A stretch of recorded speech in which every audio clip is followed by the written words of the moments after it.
Many young people will be listening to this. I'm sure, I've always found when you ask, what is your goal in life? They're puzzled. They may give you a nice lecture on what should be the goal of life, but what is your goal in life? They scratch their heads. But one thing I can tell you is, if you come to the Ramakrishna Mission in New Delhi, or go to our main monastery in Belur Math, you look at all these monks, from the junior most monk to the Swamiji who is the head of this ashram, one question they can answer immediately. If you ask, what is your goal in life?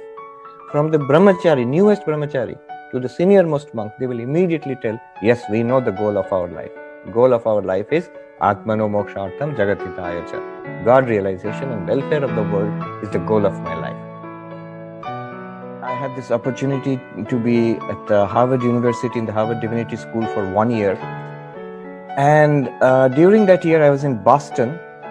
And one day, I was contacted by this young Vietnamese researcher who was working in Boston College in business management. He said, I want to speak with you about Swami Vivekananda. You are a monk of Swami Vivekananda's order, so I want to speak with you about Swami Vivekananda. So I invited him over and we sat and talked. And I was amazed by what he said. He said that I was doing research in some of the most important ideas in the modern world in the area of work, in the area of business management and work. And he found that some of the most important ideas in modern times, when he began to trace them back, what is the source? And he found everywhere it led back to one name, Swami Vivekananda. He did not know anything about Swami Vivekananda. He began to read more and he was amazed at what Swami Vivekananda had accomplished. And so he wanted to speak to me about Swami Vivekananda and know more about Swami Vivekananda. I was so happy to hear about this. You know, I always had this intuition that Swami Vivekananda was one of the greatest influences in molding America into what it is now. Many of the great ideas which are prevalent now throughout America, people do not know the source. The idea that we have is infinite human potential.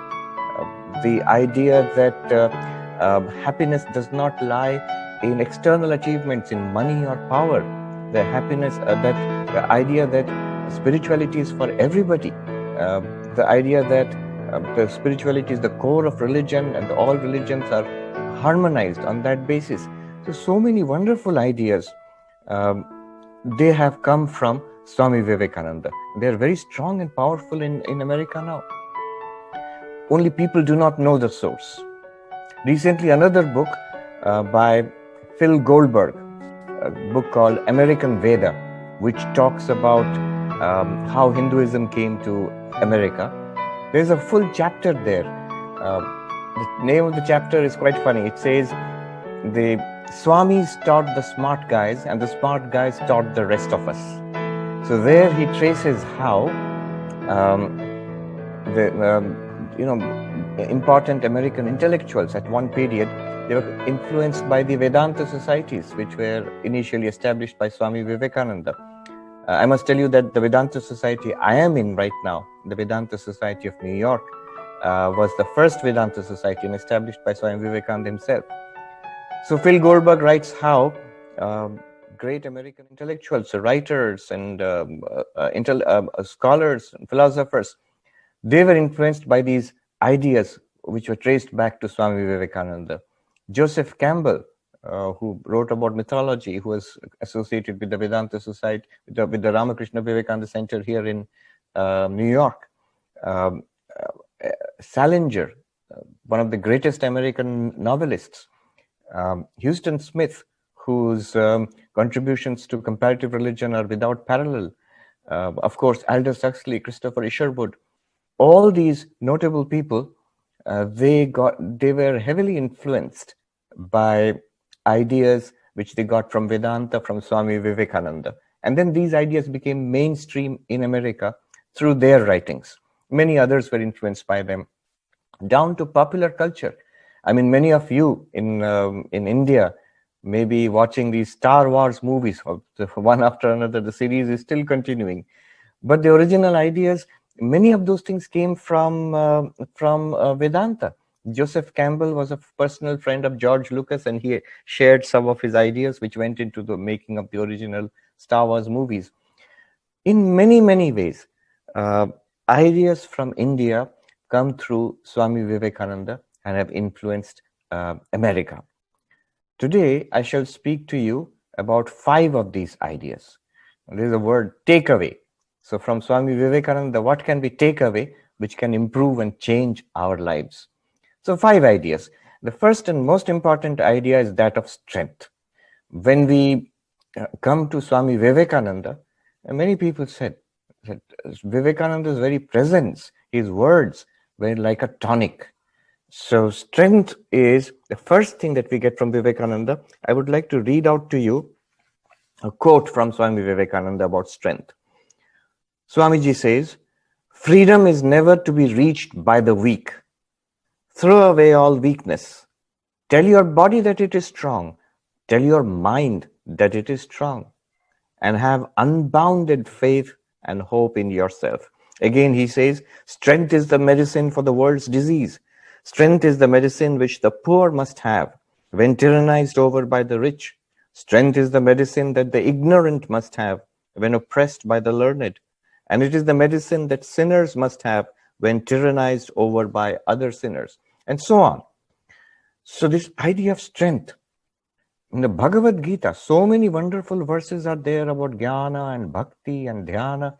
But Swami Vivekananda says the most important verse is the first thing which Sri Krishna says to Arjuna. He says, "Klevyam masma gamav partha, naita tvai upapadyate." He says to Arjuna who was in distress, depressed, almost crying over his dilemma whether to fight the battle or not. And Sri Krishna's first words were like a scolding. There's a gospel or the counsel of strength, that give up this unmanliness. This does not befit you. Stand up and fight and do your duty. So the counsel of strength. Upanishads, Swami Vivekananda says the only reason I taught Advaita here in the West and throughout is that the idea of strength comes. It is strength giving. So this is the first thing that we get from Swami Vivekananda, and this is at the root of everything. All the changes that we want to make in our lives and improve our lives, become better, it all comes from this idea of strength. If somebody asks, so how will we get strength even if I don't have strength? Well, many ways. But first of all, from yourself. Tell yourself that I am strong. I am none other than infinite Brahman. Why should I not be strong? Another source of strength is to read Vivekananda. Vivekananda himself is a source of strength. If you read Vivekananda, if you have Vivekananda's pictures with you, you just look at Vivekananda, read his words, you will get strength. Whatever is behind you, whatever is in front of you is as nothing compared to what is within you. That whatever is behind you is our past. Whatever is in front of us is our future. And mostly our lives, our attention is concentrated on these two. Young people are looking forward to the future. Old people are looking back to the past. But the saying is that whatever is in our past, whatever is in our future, is insignificant, it is small compared to what is within us. And what is within us, of course, is the Atman, is our real nature. Of how this childlike personality, such a great personality, childlike personality, completely absorbed in his drawing, as if that is the only task at hand. So whatever Swamiji used to do, he would get completely absorbed in that. That is a sign I have found in people who have succeeded in life in different aspects, in business, in academics, in arts, that ability to get absorbed, not only in their chosen profession, but in every little thing in life.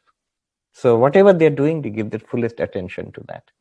So the power of concentration, power of focus. You will see in the logo of the Ramakrishna Mission, which was designed by Swami Vivekananda, again here in the Vedanta Society in New York, he designed that logo, which you see the serpent encircling and the swan swimming on the water and the sun is rising, there's a lotus. You see that in the Ramakrishna Mission. And we know the meaning. The wavy waters represent karma, the sun represents knowledge, and the lotus represents devotion or bhakti. But that serpent which encircles the whole thing, it represents concentration. So when concentration is there, one is able to realize that swan represents God or the Paramatman. One is able to realize God when one concentrates one's faculties, the power of focus. One thing which helps the power of focus very much is to have a high goal in life, a high purpose in life. Swami Vivekananda said, always have a high goal in life. You see, we do that all the time. You're going from one place to another in New Delhi and you get into the taxi, you will always tell the taxi driver will ask, kahan jana hai? Where do you want to go? And you don't say, jaise chal raha hai, chalne do, and go on as you're going. You never say that. We always say, I have to go there, and you even tell, by this route I want to go. But when it comes to our own life, where do we want to go? We never think in that way. We either float with the circumstances or we go from one thing to another without clear idea of what we are trying to do.